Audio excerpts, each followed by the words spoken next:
Mathi, welcome to the Nifty Travel Podcast. Thanks, Alex. Thanks for having me. No, you're welcome. And the thing I always like to ask my guests is about your earliest memories of travel. Okay, I think that's a good point to start. I think it goes all the way back when I was a kid. So, my earliest memory is with my family. So I'm from Sri Lanka, right? My parents, so we have these two other friends. And then those were the times when we all used to get together and go on trips. And these trips are mostly spiritual journeys, I would say, because it's always based on visiting some coil. So I'm a Hindu, and it's always based on visiting a coil in a particular place somewhere in Sri Lanka. And we used to at least travel like, every 3 months. So three families getting in together, we jump into a van and then we just go.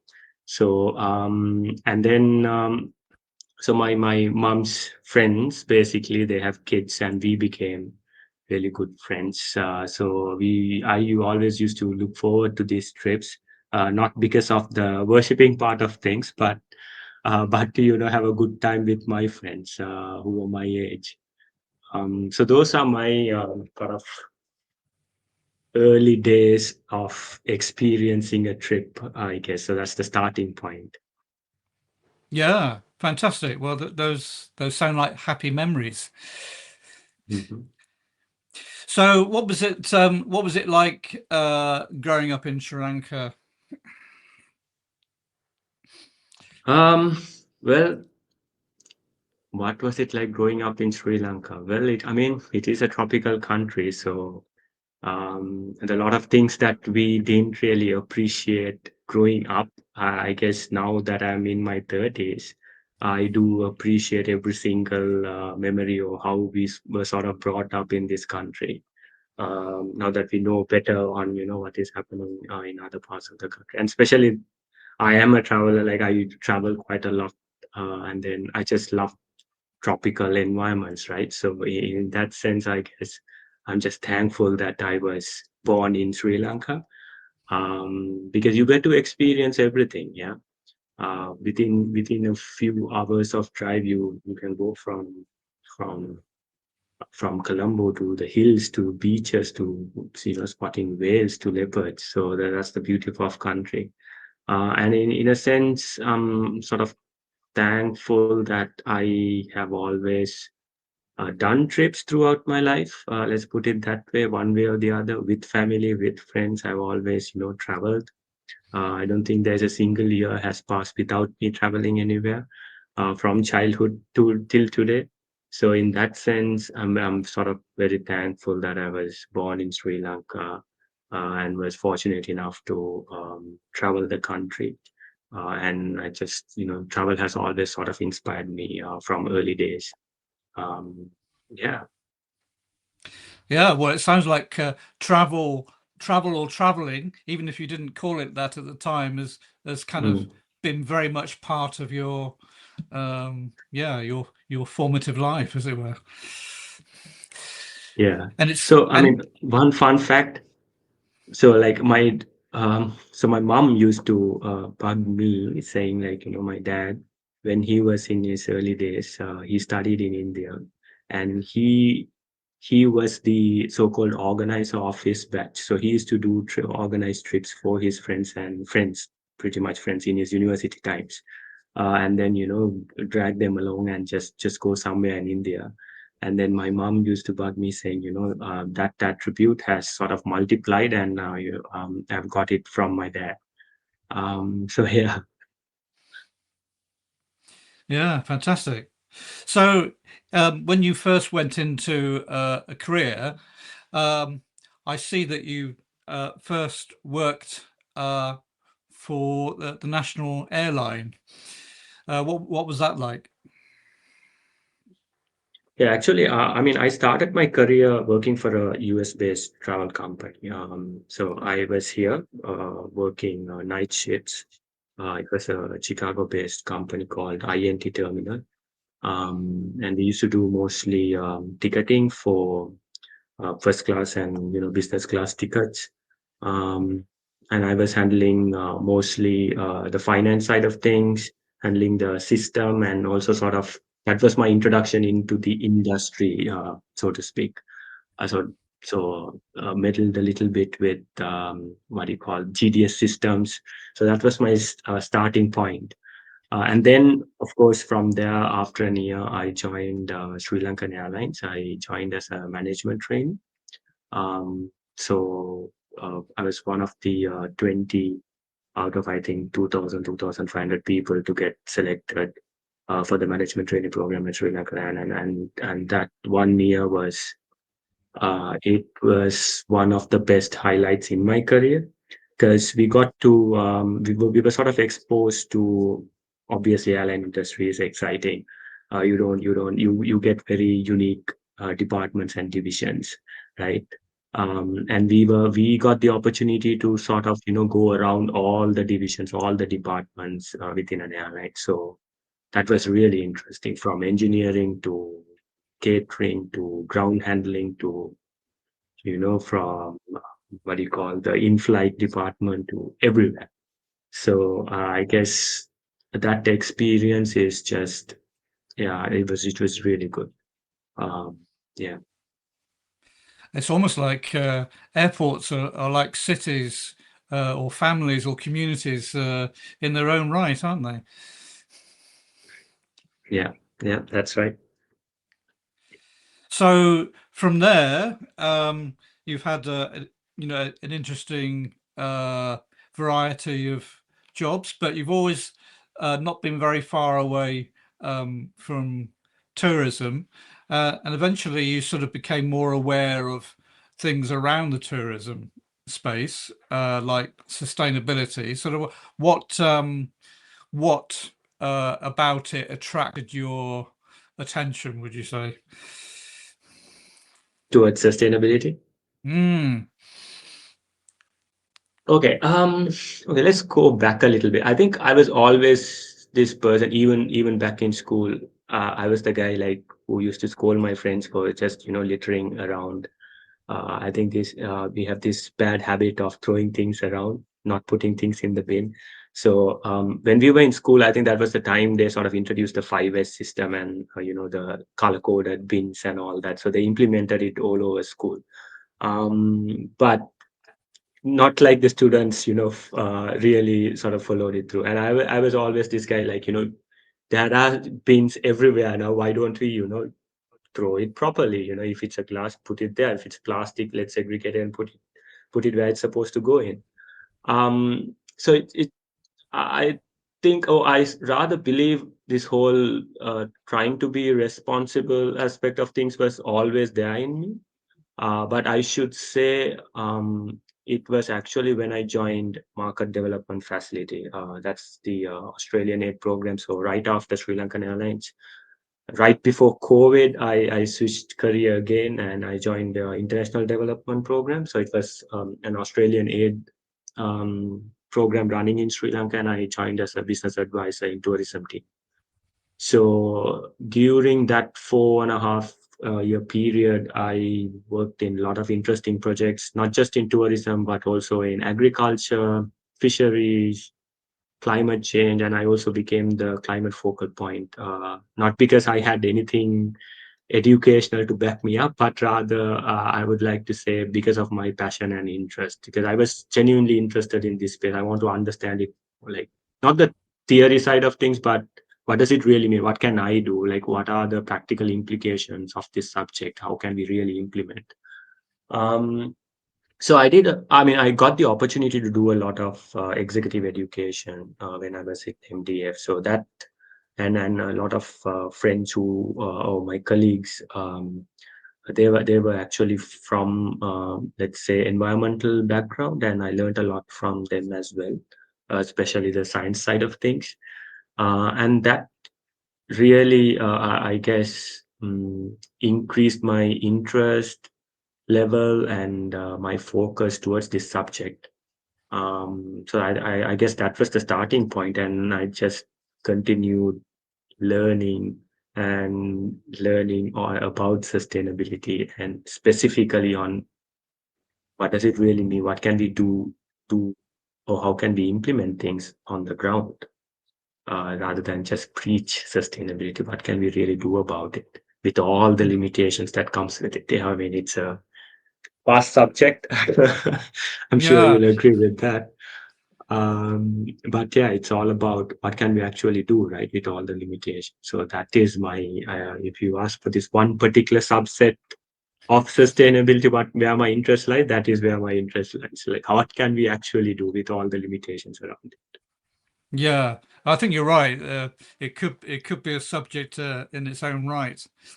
But you reached a point, and you obviously had some friends who felt the same way, that actually you could have a bigger influence and hopefully more fun by actually creating your own company. So how did the curious experience come about?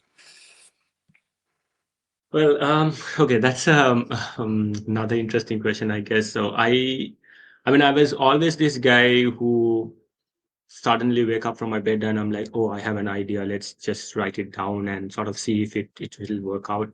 There were instances where I sort of try to do things with my friends, and different point of time, different ideas come in. And, during COVID, suddenly you call random people and you have a discussion for 2 hours. Shall we do this? Shall we do this? But nothing really sort of materialized to this level, I would say. But when I was in MDF, I was sort of leading towards the right before I sort of quit my career. I was the tourism lead for the program. So I mean, we were sort of doing a lot of interesting projects working with the private sector in tourism, right?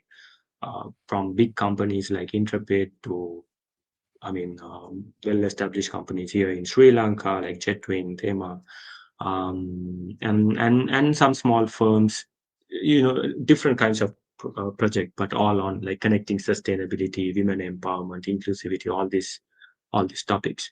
And then suddenly started asking myself this question: okay, so you're doing a lot of interesting things for others.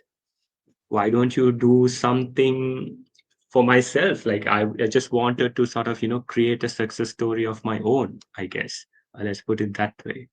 And then in, I think, uh 2024, early 2024, I just decided to take that big step and quit from development sector, and then sort of started this.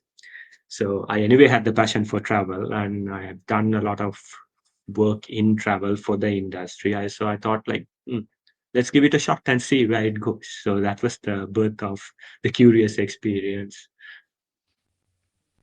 So the name, do you think that reflects you?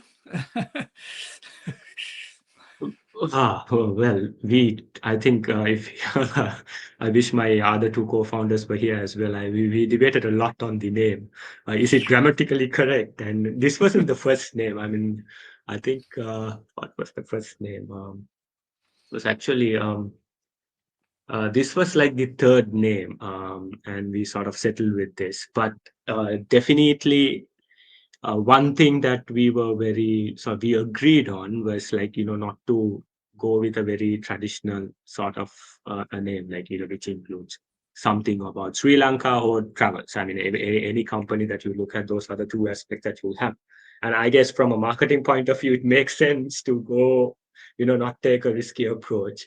But we just didn't want to do it. So in a way, it sort of reflects us for sure. So even if you look at the three of us, we are travelers in our own way. So we are sort of passionate about traveling. So this is a company where we have this traveler first mindset, before actually thinking ourselves as, we are running a company end of the day, you know. So yeah, definitely the curious experience, the name sort of reflects that sort of a philosophy, because people often, a lot of people that I meet in exhibitions and, you know, random people, they always, interesting name for a company. And that makes me happy.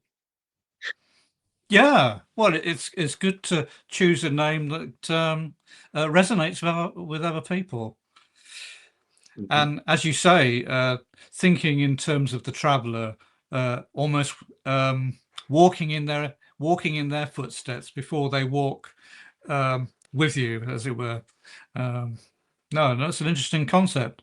And I was looking through your information, and I'd love to learn about Sri Lanka with you in a way, because Mhm. you've mentioned various themes, and I wanted to ask you about them.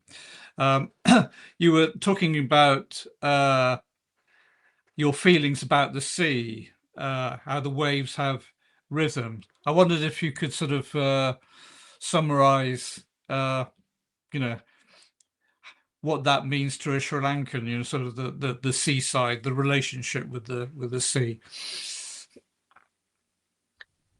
I mean, let's start with, we are an island nation, so ocean is there on every corner.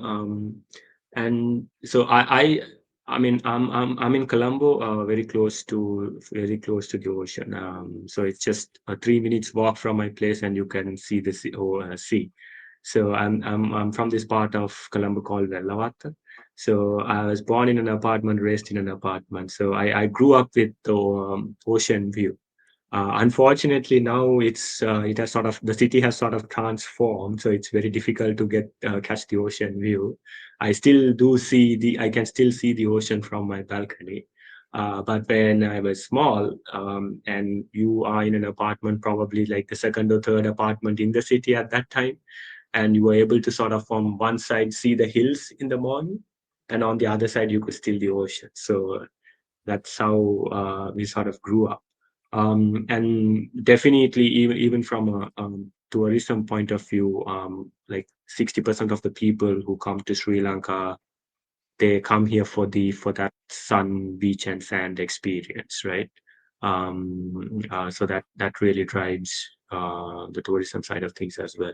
And even for locals, right? Like when it comes to family trips, hitting the beach is like always like one of the things that's always there. It's either, like I said, if it's a family like us, it would be mostly towards a spiritual journey somewhere, and then you sort of do the worshipping first, and then you sort of go get into the enjoyment mode.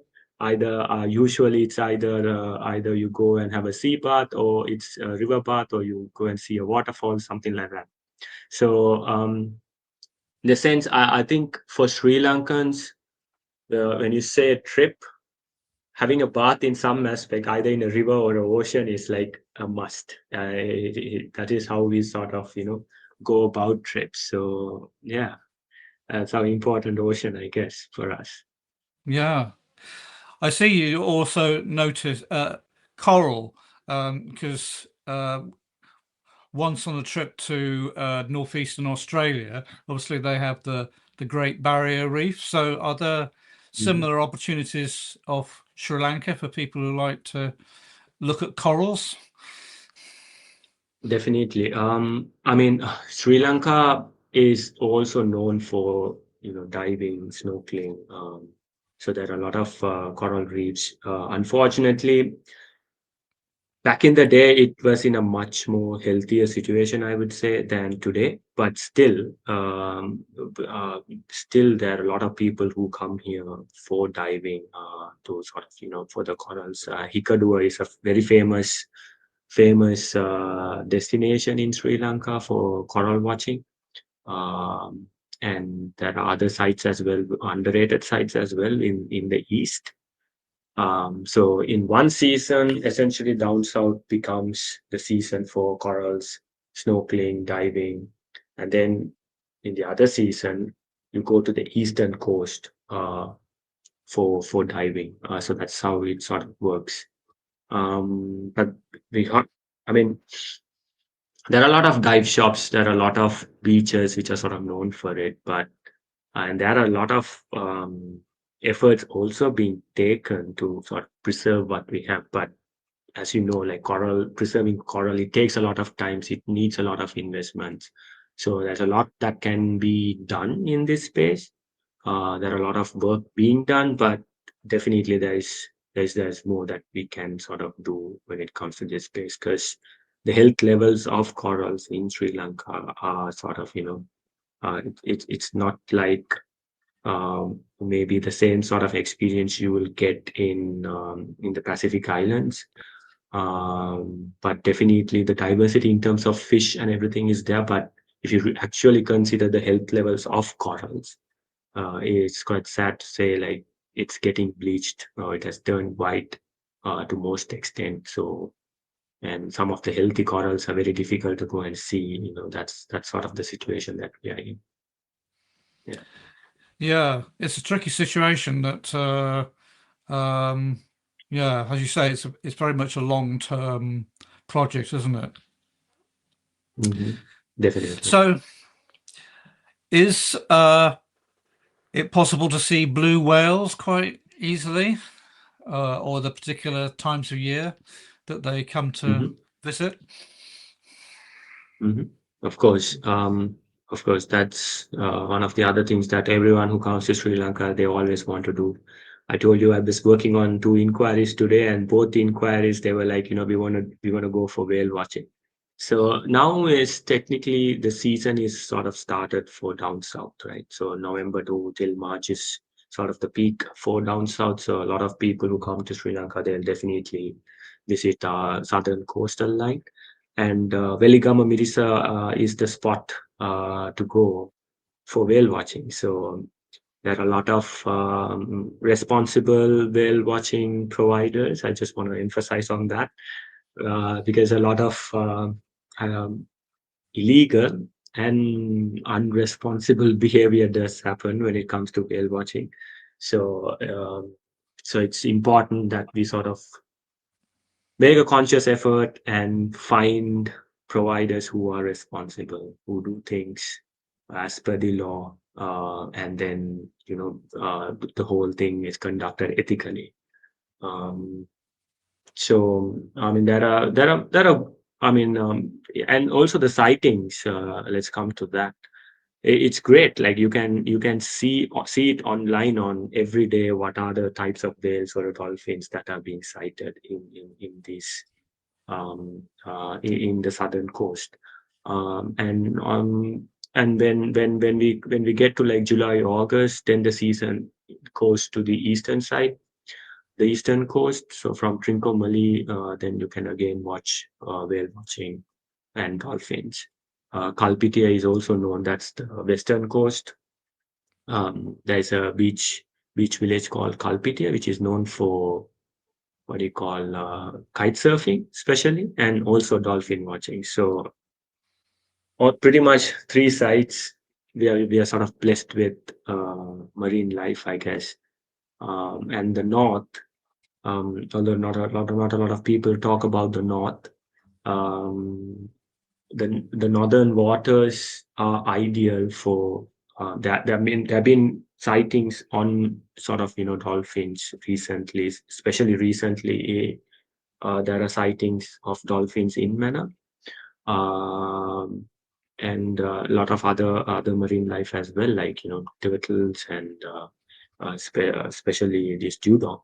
Uh, Sort of quite rare, but you can sort of see them in our waters, northern waters. So yeah, all sites there's always something that you can sort of do, Oh, but we have to do it so yeah. responsibly. So it sounds like you're noticing changes in behavior of marine life. Are the sea temperatures altering behavior, or is it just very much a seasonal thing?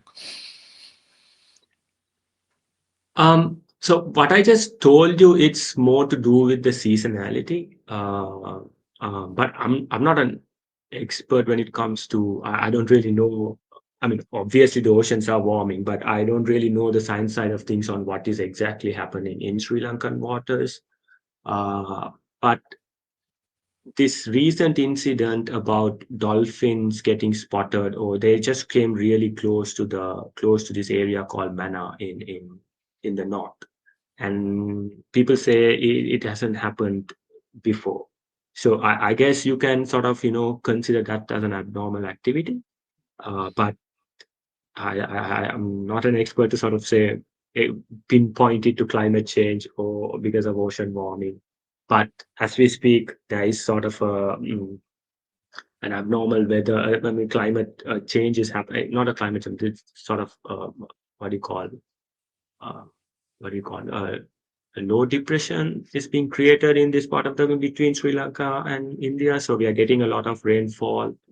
So that could be a reason, but can't really say for sure, I guess. Mm. But dolphins are very fun to observe. Yeah, Mm. definitely there, and you can see a whole lot of and varieties, and they are easiest to spot. So even when you go on island hopping, sometimes mostly it's a very common sighting. So you don't really have to go on a whale watching trip per se. Sometimes when you're in the eastern coast, Pigeon Island is like an activity most people do. So sometimes on your way to the island, you'll see dolphins. So it's really nice. Yeah, absolutely. No, very exciting. Certainly for Europeans, we don't get many dolphins. um, so I was having a look at the map of Sri Lanka, and looks like there's a lot of green areas and mountains uh, and national parks. So does that mean there's lots of opportunities to dive in and immerse yourself in um, well, in either national park or wildlife, or do you have to know Yeah. what you're doing? Yeah, definitely. I mean, we might be a small island nation, but we are blessed with a lot of natural assets. I think we are one of the, in terms of the number of waterfalls that you find, I think we are in like, the top five, if I'm not mistaken. And we have about 25 or 26 national parks in within the country. Although unfortunately only a few of them are known to outsiders, but we have 26 of them. So it'll be really nice for people who come in to really do their research and to sort of see like, what are the other parks that they could maybe explore. Unfortunately, everyone knows just Yala in deep down south and Vilpatu in the western coast, and maybe Min area, in the cultural triangle. So these are the top three national parks in terms of visitor footfall in the country. Um, but there are a lot of interesting parks, and most people, I mean, it depends on your interest levels, right? People usually visit parks with the whole intention of, okay, I want to spot a leopard, or I want to see an elephant. But then there's another side of it, right? But there is a niche segment like where people want to go stay inside the national park. They want to understand the flora. They want to understand the ecosystem. They want to just spend some time in nature. So there's that segment as well, which I guess is on the rise to a certain extent, with everyone emphasizing a lot on experience. And it's gone are the days it's about seeing something, but it's about what did you actually do, or what did you learn. So I guess that's on the rise, but definitely it's still not it's not mainstreamed yet. And there's a lot that we also have to do as a country, promoting these different experiences.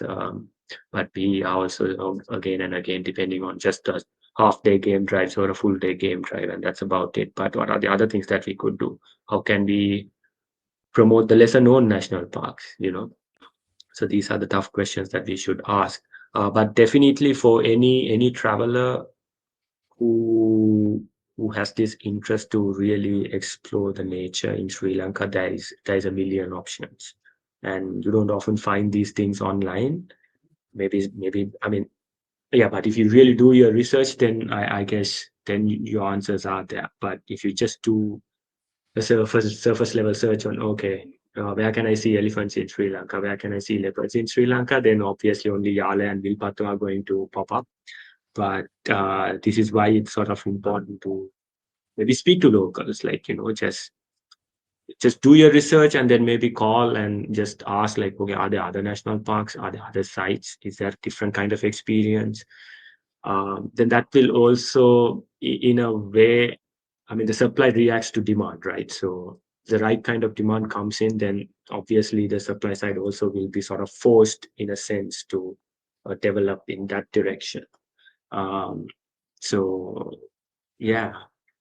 So short answer is yes. I mean, we have a lot of options when it comes to nature and wildlife related things that you could do, but we need to look beyond just the leopards and the elephants and birds, for example. I mean, there's a lot when it comes to birds. I mean, we have 450 species of birds recorded in the country. So, but not a lot of people. I mean, it's not mainstream yet. I mean, obviously, bird watching is a thing. Like, there are bird watching specific tours companies in the country, but is it mainstream? Not really. Can we do more about on certain segments like this? Definitely, there's a lot of opportunity. Well, when it comes to birds, I see you managed to capture a brown owl. Uh, how how exciting that must have been. Oh yeah, that was a special encounter because you very rarely come across owls that close. But it's I don't know whether you read my caption, although it was sort of fascinating to really. That was a picture taken from my phone, right? And it was very close. And but normally you would never get the chance to get close to a bird like that. So the story behind it is again, this picture is taken in one of the parks. It's called Galway National Park. It's in Norelia, again another park which people often don't visit. And then this picture was taken right outside, the ticket office. So the story is, so it's a brown fish owl, and it's unfortunate. It's been habituated to a certain extent, because visitors come, they see, and maybe they feel sorry for the animal, and they started feeding the animal. Something has happened along those lines, and the owl has got used to getting food. So the owl knows, like, if I go here and stay, I'll get food. So that sort of a dependency has been created, and that is the reason why the owl is not anymore scared of humans. Mm. So although we've, I mean, we were sort of happy to take that picture. Like, if you really think about it, it's quite a sad story, to be honest. Because feeding wildlife is, you should never do that. It's not advisable to create that dependency. Then you are altering their natural behavior, and the moment you stop feeding, the owl would know how to hunt on its own. So a lot of issues with that behavior change. Yeah, it's a difficult question, isn't it? You talked about, most of the parks are not very well known, but do you think there's an element of, yes, there are small numbers of people going to some of the parks, and maybe more could do in the future, but is there also a side that says, like you just said, that maybe uh, we shouldn't interrupt as much. Maybe there shouldn't be quite so much accessibility because it does um, alter the equilibrium of nature, doesn't it? True. That's very true. But I mean, if you look at Sri Lanka, if you like from a tourism earnings point of view, the national parks are in like the top five when it comes to the revenue that they make, the tourism related sites. Now, this is comparing not just only the national parks, but with destinations like Sigiriya, Dambulla Cave Temple, and all these famous places, right? So the Yala, Vilpattu, Mineri are in like the top 5 or 6. So meaning what I'm trying to say is there is a clear distribution issue. So some of these parks now recently there have been requests to add another 175 jeeps to Yala National Parks, and the Department of Wildlife and Conservation has denied that request and said we are already at reached our carrying capacity. So there are 500 jeeps operating, registered jeeps operating in Yala National Parks alone. So clearly, if you look at Yala National Park, definitely there is a lot of traffic inside the park, unfortunately. So that also means the experience for a tourist, it's not going to be great. Like just imagine you are at the ticket counter by 4:30, 5 o'clock, and you still have to wait like 1 hour to just to get in. And then there is like a queue inside the park, and then you're moving slowly. And the moment there is a sighting, everyone flocks to that place. So it's not really guaranteed that you'll actually see. And with all that engine noise, that's, I mean, obviously, even if you see a leopard, I'm not too sure. Okay, maybe in Instagram it's going to look nice because they'll somehow people manage to get just the leopard and not actually what has happened behind the scenes. But you as a person, I don't think you will sort of enjoy as a tourist. And I mean, if I am to experience something like that in another country, I don't think I'll really call it, oh wow, I had a great day. I'll rather be like, oh my God, this is so tiring. I don't know why I did something like this, you know? So, so definitely we need to distribute the traffic to other national parks in that sense. Whether the animals will get disturbed in other national parks, I guess, I mean, short answer is yes. Animals in other parks are going to get disturbed to some extent, but I guess it's sort of globally accepted. Correct me if I'm wrong, but in order to protect wildlife, we are in this position where there is some level of a business model, a revenue model that needs to be put in place so that we can make use of these natural assets of any country, of any place, in return justify why we need to protect that particular place or the animal, so to speak. So unfortunately, it has come to that level. I mean, so in that sense, I think it's doing more harm just focusing on the two or three parks in the country. So overall, I think it'll be beneficial if we could distribute that traffic to other places. So and it's not just, and it'll be good for the animals plus the development of those areas as well. Meaning some of these 175 jeeps could start focusing on Lunugambehera, which is right next to Yala, for example. It could be distributed. So the supply chain also will, the supply side also will sort of develop accordingly if you start making a very conscious decision on how to distribute this traffic to other parks. So yeah, I hope I Yeah. answered your question. Well, it's interesting, isn't it? There's always an element of, we don't want to hurt the animals. We want them to be there a long time into the future. But tourism is part of the mix, isn't it? And I think you've said very well. It's more important to balance out everything, isn't it? Rather than to concentrate on certain areas. Now, Mhm. elephants are wonderful creatures to look at. The only place I've seen them uh, out in the countryside is in Thailand. I think you've also been to Thailand. I've spoken to people about, how they feel about elephants as animals, but also as part of their culture. An Indian lady said to me, how important elephants are, in storytelling, in faith, in a whole lot of areas. Is it a similar story in Sri Lanka, or elephants have an important resonance? Yeah, I mean, yeah, definitely. So in Hindu culture, so we have this. I'm sure you know. You would have seen even in Thailand, the Lord Ganesh, right? So this is the god with the elephant head.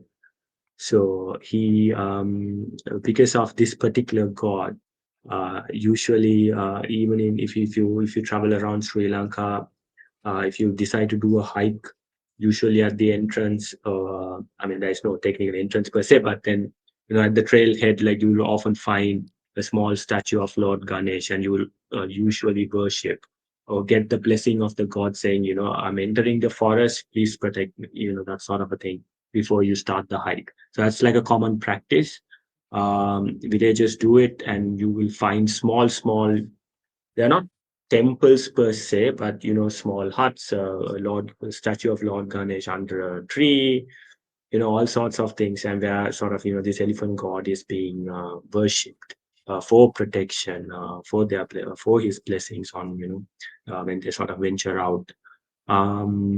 Yeah, in that sense, I think Sri Lanka has one of the highest density when it comes to elephants in the world, and also also it is the country with one of the highest when it comes to human elephant conflict as well. Um, but recently, some good news was, I think, a elephant survey was done, a population survey was done, and according to that survey, our number of elephants in the country has actually increased from the last time they have done the survey. So that's good news.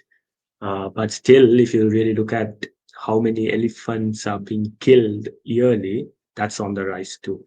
So it's just crazy. In 365 days, if I'm not mistaken, we killed more than 365 elephants die a year. So that's crazy numbers. So that trend needs to reverse, but it's a very technical. It's not. I mean, it is definitely a technical issue, but also it's a social issue, because if you really look at, there are these human elephant conflicts are happening. It's not really well developed areas, but villagers where they do farm, they basically depend on farming. So that's where this conflict happens. So um, this, I mean, it's not a, there is no straightforward answer for this. You just need to work with the community, work slowly towards a proper feasible solution in addressing these problems, because there's no easy fix for it. um, yeah. Well, I remember seeing elephants, as I say, roaming quite freely in Thailand. It was quite interesting because there was a dual carriageway uh, leaving the city I was staying in. But of course, the elephants weren't observing the highway code. So everybody had to drive around them. It was a very interesting experience. Uh, can that happen in Sri Lanka as well? I think we are known for that experience. There are a lot of videos out there. Certain roads are quite known where the elephants are actually blocking the road midway. Again, I mean, it looks nice in videos, but it is again, it's like the similar old story, right? Like the elephants are on the road because people have been feeding the elephant for quite some time. So they think that's a good thing. So what they do is they buy a watermelon or some fruits on their way, and then when they see an elephant, they throw it. So that's how it sort of started in the beginning. And now elephant is a very intelligent animal, right? So it has sort of, it now knows, "Okay, I'm going to be here, and then these people who pass by are going to offer me food." So that dependency is created. So, and then it slowly moved from there to, okay, if a vehicle slows down, I'm going to, go and search the vehicle for food. So that's what's happening in Sri Lanka at the moment. So it might be really cute when you see a video shot, or a drone shot of elephant in middle of the road and a nice car passing through or whatever. But it there is a safety risk as well. and it's quite unfortunate that this has happened. Yeah. Randomly elephant crossing or something, that's quite normal, because they have their roots. They migrate from one place to the other and they might cross. That's completely fine. That's normal. But some elephants have started developing this behavior that they come and they wait in this one particular spot. And that's not a good thing. Um, yeah. So you will definitely experience it if you are in Sri Lanka, for sure. But I would advise to all the travelers, like, do not ever feed anything to wildlife in general, whether it's a Mhm. bird or an elephant or anything. Monkey, don't feed, because then you're creating altering their behavior. Yeah. But certainly lovely creatures to look at. Now, one thing, well, being British, and I'm one of them. We love drinking tea, and tea's also quite important in Sri Lanka. Is there still a lot of tea growing and an opportunity to see where our tea is coming from? Yeah, definitely, definitely. I mean, anywhere in the hill country. So if you really look at Sri Lankan tea, people often think, okay, Sri Lankan tea comes from the Central Highlands, but that's really not the case. So we have three types of tea. So you have the high grown tea, you have the mid grown tea, and the low grown tea. So even when you are in Gaul, which is down south, so within like 25, not even 25, like 15 minutes, you can visit a tea factory. So that's the low growing tea areas, right? And if you look at our exports, most of the tea are actually produced in low and mid grown areas compared to hill country. But yes, wherever you are in Sri Lanka, you can experience a tea tour, a tea tasting from these factories. And most, I think, when it comes to tea related tourism products, I would say, it's sort of matured to a greater extent. Most of the factories, they do offer tea tour where they take you around the factory, they show you how the process works, and some of them they have a proper tea tasting as well. Obviously, some tea factories do it better than the other. So we have about 450 tea factories in the country. So that's a lot of tea factories. Not every one of them offer this, but most of them they do, and obviously taste some good tea. But the tea that you get in your hotel room is probably not the best tea. um, yeah, So you were saying, yeah, there are many tea drinking opportunities. Yeah, so I wanted to ask you about there's a lot of history in Sri Lanka, a lot of different influences. What are sort of you mentioned, there are churches and mosques, that there are many different external influences. What sort of opportunities are there to see the different influences?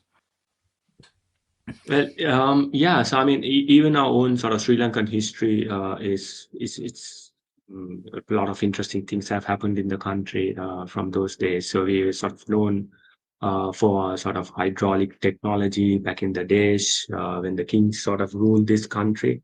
So from our first kingdom to second kingdoms, I mean, so even from a tourism point of view, so we call it the cultural triangle, right? So people, usually anyone for first timer who is coming, they will definitely visit Sigiriya. Like, it's one of our masterpieces, built by a king. And again, Anuradhapura was the first kingdom where sort of started.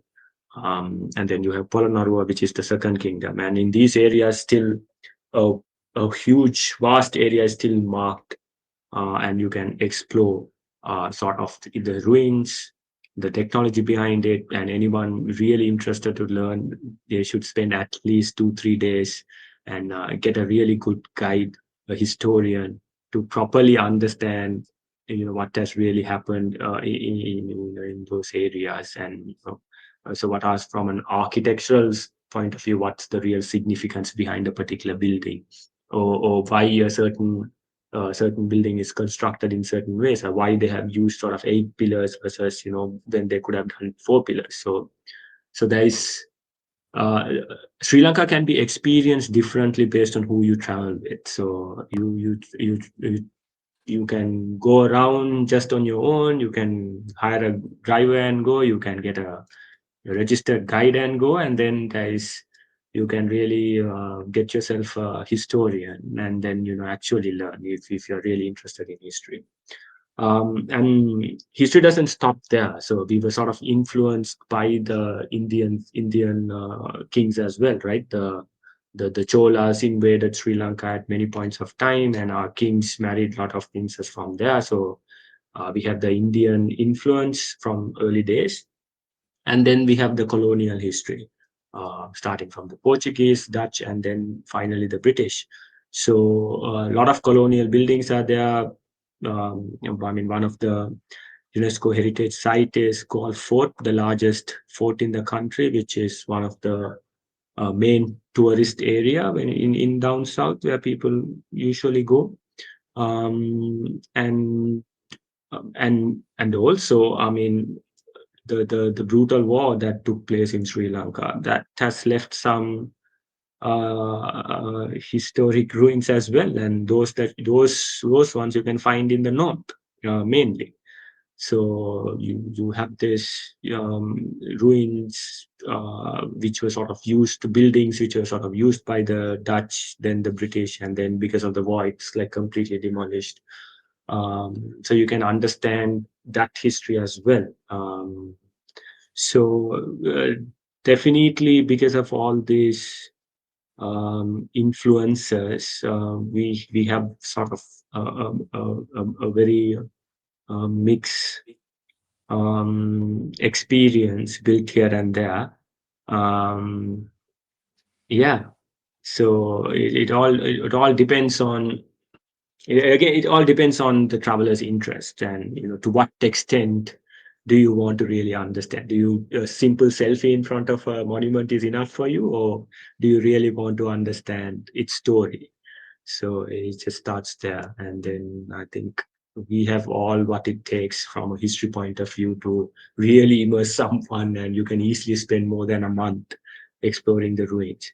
The ruins in the eastern coast, no one goes. Everyone knows the east only for the beach, but there are a lot of historic ruins.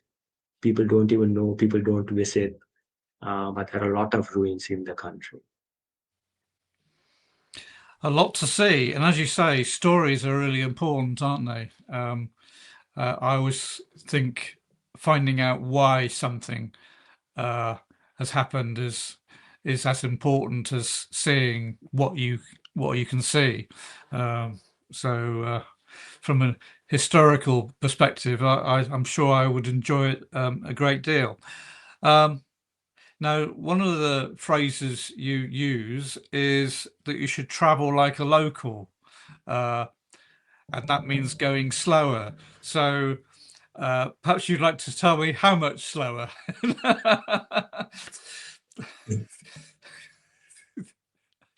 Well, see, I think as a rule of thumb, what we sort of advise our travelers, or any inquiry that we get is, let's say you have a week to explore Sri Lanka, then limit your destination to just 3 or 4.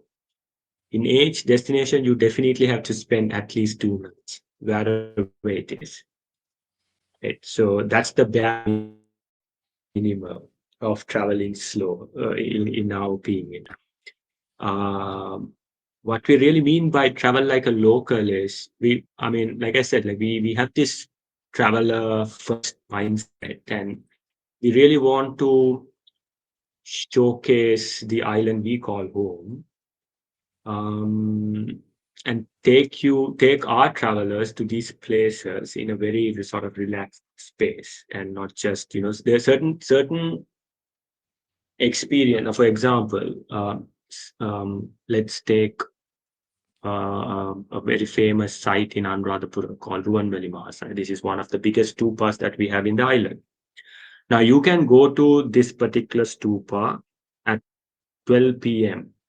right? Noon, when it's really hot, you can go, you can jump around the place because it's unbearable to walk. You need to remove your shoes and slippers and then just see the place and come. Or you can go to the same stupa at night, right? And you'll see how the locals come worship this particular place and get the same place but a very different experience. And this is just one example, right? So one of the other things you were talking about was blending in. So was that kind of what you were saying about going to a location late at night? You know, you sort of you're experiencing it the way islanders love to to experience things.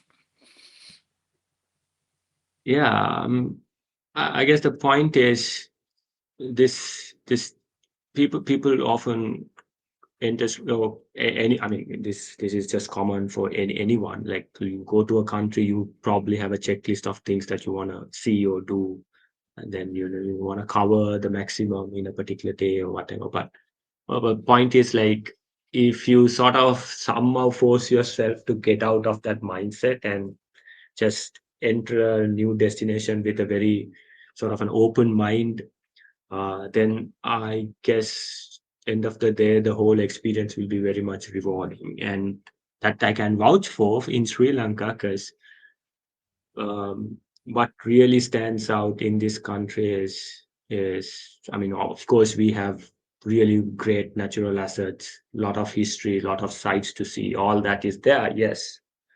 But if you ask me, what really stands out as an experience is the shot. If you are willing to travel slow, if you are willing to make that stop, if you are willing to pause and then just look around, if you are willing to wake up early morning and just go for a walk wherever you are. So, so those small things will definitely make a big difference in terms of how you experience room. So I think that's our mission. How do we convince everyone who comes Sri Lanka to do that? I think that's sort of the mission that we have. Yeah, so to kind of finish up that section, you were talking about your mission to persuade visitors to travel a little bit slower. It kind of leads into what I was going to ask next about, there must be many things that are hidden, but I suppose if we slow down, we will see more. Because maybe the things we don't see are already there. We're just traveling too fast.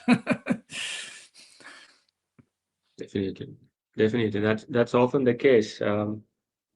And yeah, I mean, especially after COVID, because in a sense, before COVID, even when I personally travel with friends or with family, uh, often have like a particular objective. Okay, I want to see this place. I want to cover this on this day, and then you go and sort of see. But during COVID, um, I mean, for a traveler, getting stuck at home is a nightmare. So the whole objective was to just get out of Colombo. So no other objectives, no checklist, nothing. Just getting out of Colombo, and I'm very thankful. Um, so and in Sri Lanka, it was not just COVID, and even after COVID, the economic crisis hit, and petrol was an issue, and all that jazz. So we sort of the travel plans to everything got impacted even after COVID to a certain extent. So it was during that time, actually speaking, this mind shift sort of happened. I mean, of course, as a person, I've been to a lot of interesting places, hikes to covering temples to, visiting these lesser known places, all that, yes. But it's the way that I used to travel, which I really want to emphasize, that has changed after COVID. So now when I travel, like I don't really have sort of a checklist with me, or I'm happy even if I don't cover anything that I've initially intended to. Or if I feel like I want to spend more time in a particular destination, so I do it guilt free. It doesn't matter whether I do or cover the other, or even if I'm going to miss, the other places or whatever that I had in mind, it's fine. You can always come back. So it's just about getting that full experience. It's sort of, and you when you travel, you always have to be in the moment, and stop worrying about, oh no, I have to do this next. So if you are traveling with that sort of a mindset, then nothing will satisfy you end of the day. You'll always go back with, oh my god, I missed to cover that spot, or I didn't get to do that experience. So I think that mind shift change is huge, so yeah. So I mean, there's so much beauty and so much peace of mind that Mm, comes within you when you start thinking differently in that aspect. yeah, absolutely. Um, Now, clearly, the longer the nation goes forward, the bigger potential gap there is between sort of our ancient world and the modern world. How do you think Sri Lanka is coping with it? I mean, you've described, you live in Colombo. It's probably the biggest city on the island. How does it contrast with uh, outside of the city? Or is it kind of an Yeah, inevitable thing? yeah, definitely. I mean, Colombo is the commercial capital, so Colombo is a city where you get bits and pieces of everything in terms of culture, in terms of food, in terms of even nature, and even history. Like, one of the kingdom which is sort of known where the kings used to rule from is also Kotte Kingdom, which is again in the suburb area of Colombo, right? So from a nature and a natural aspect, you have this is the one of the only wetland cities in the world, and the entire city is connected with canals of water networks.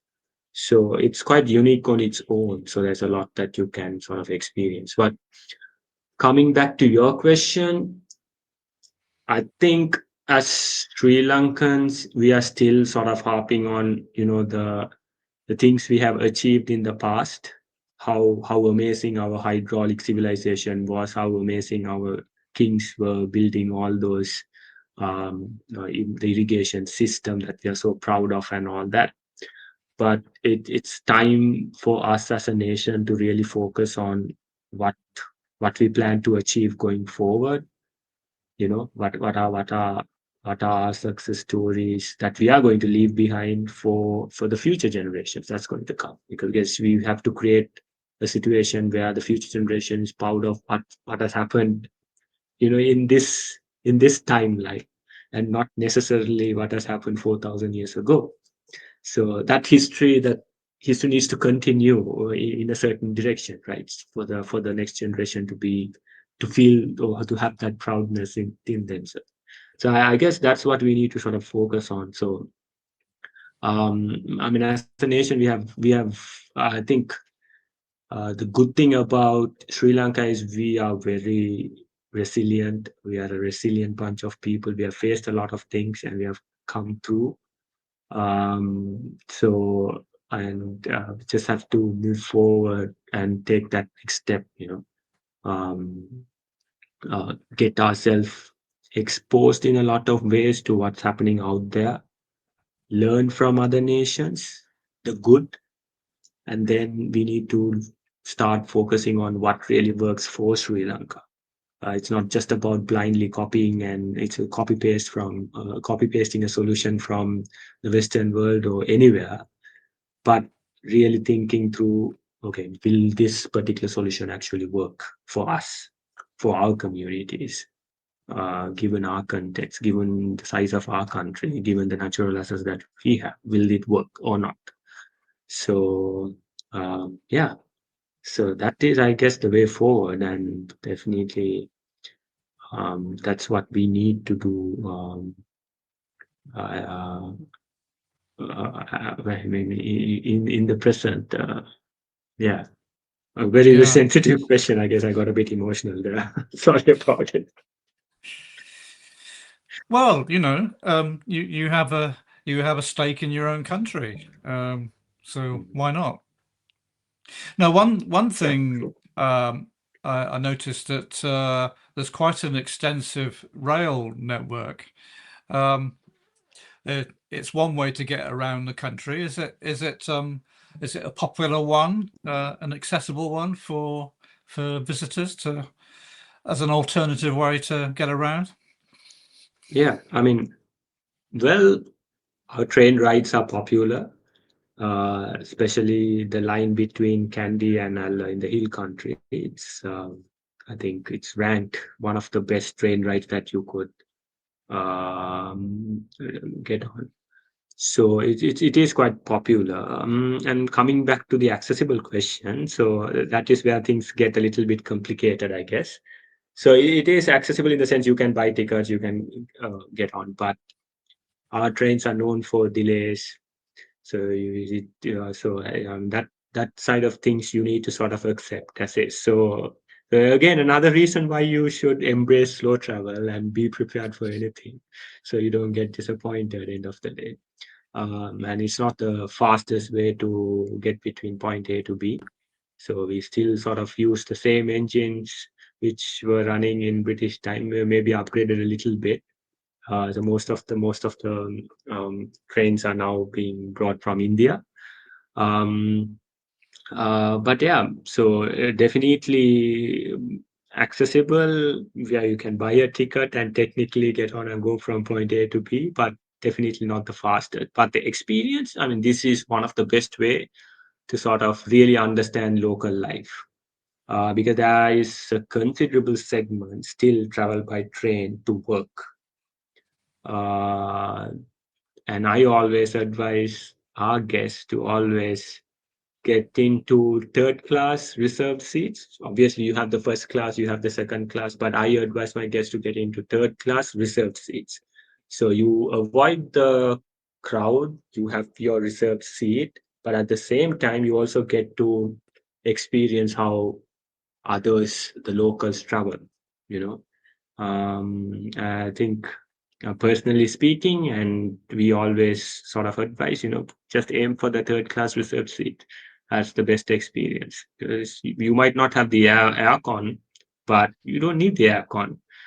It's more than that. It's about getting that real experience, and learning a thing Mm, or two. And a lot of yeah. interesting things happens based on the crowd. So yeah. Mm. Another important ways of traveling around are tuk-tuks and motorbikes. Uh, is that also a popular way of getting around? Yep, a lot of things are happening in that front at the moment.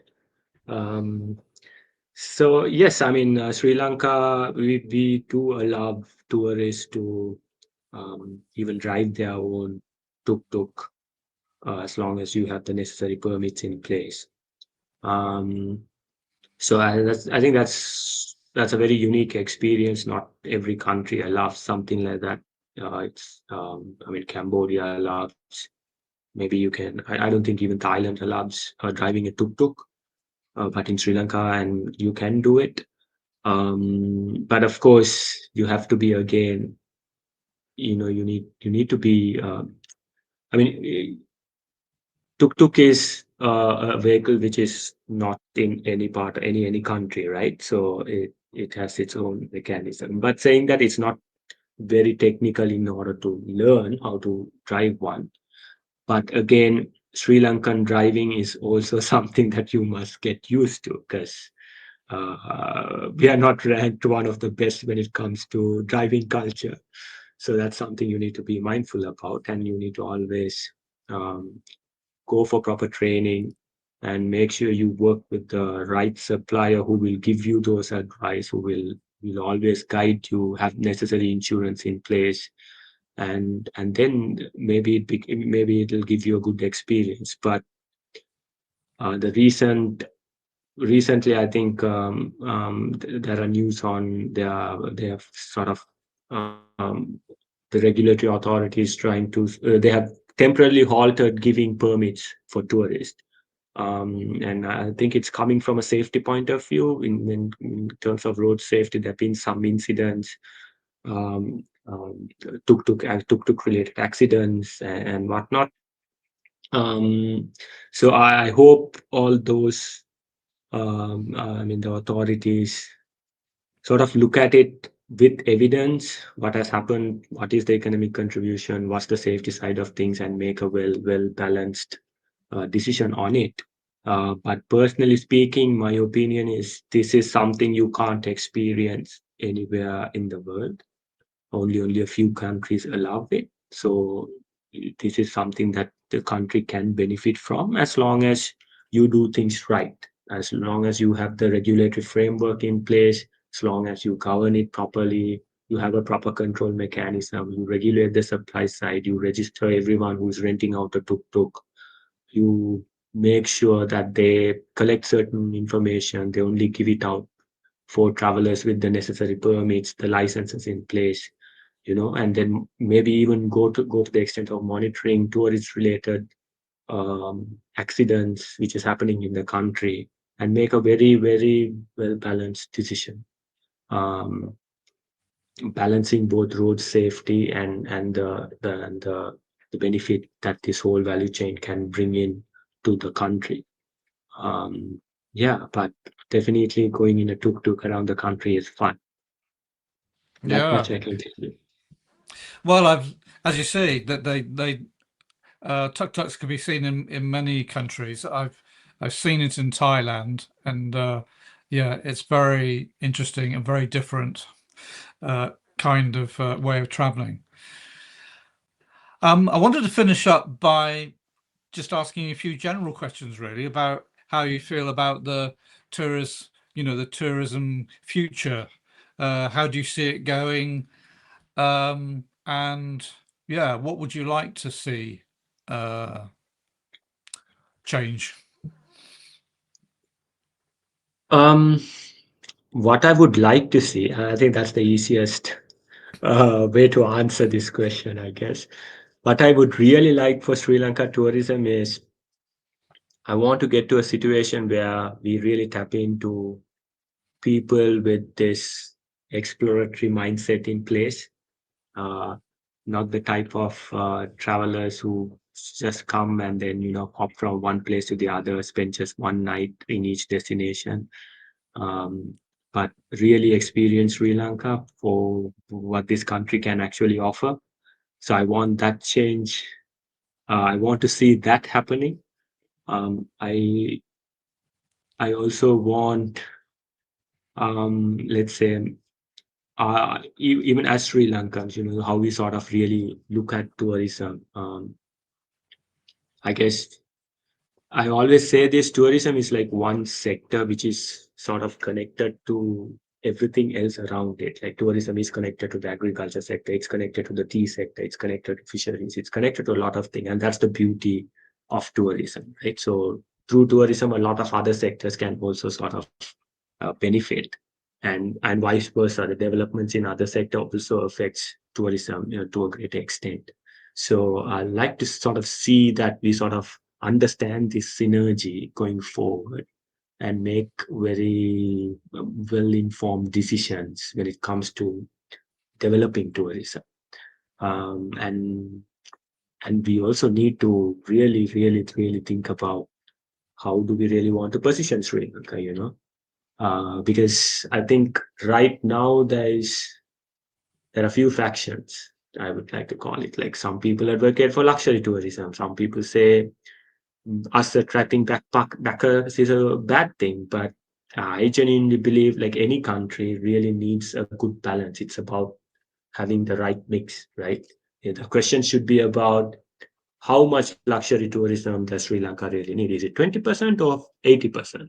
I mean, we can't be Maldives. Maldives is another country, different assets, different resources, different constraints, all that.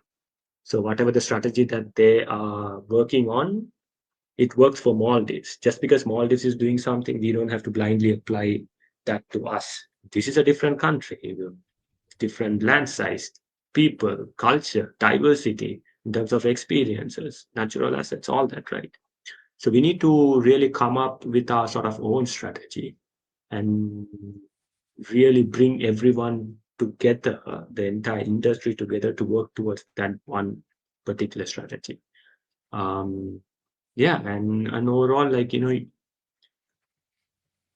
anyone who's sort of working in tourism, they can be a simple tuk owner renting a tuk or a homestay, or someone operating a luxury villa somewhere. It's all about, it's not about getting only luxury travelers, but it's about in how do we give more value, how do we and similarly from a customer's point of view, how do we make sure they feel they're getting a higher value for whatever they spend?